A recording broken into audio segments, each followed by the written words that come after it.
In English, when we connect two sentences into one, we use some special words. Let's take a look at them. For example, in spite of what the ad said, its price was included in the magazine subscription. What is the purpose of this phrase in the sentence? Its purpose is to show contrast. Which other words and phrases can we use to show contrast? Okay, for example, in spite of, despite. What can we use after in spite of or despite? It can be a noun.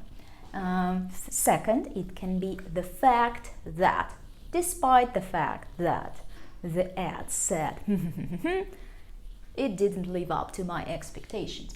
Also, it can be verb ing or, like here, a clause.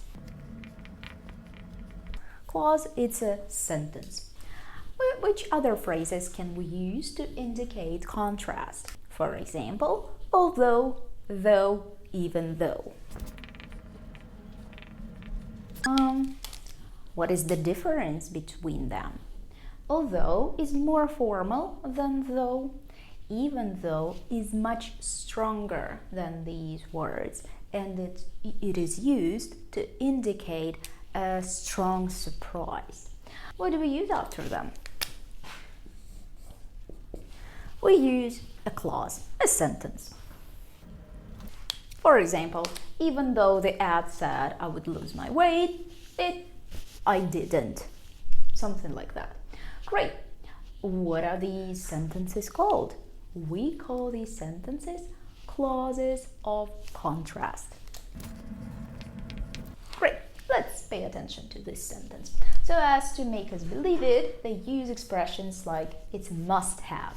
Here, what is the purpose of this phrase? The purpose here is to show purpose.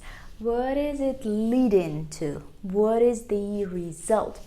What else can we use instead of so as to?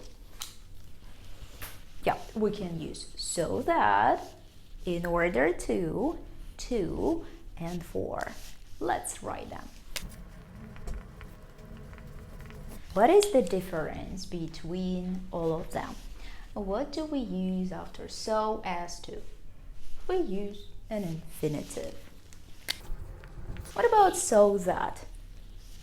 So that we can believe it, they use expressions like it's a must-have.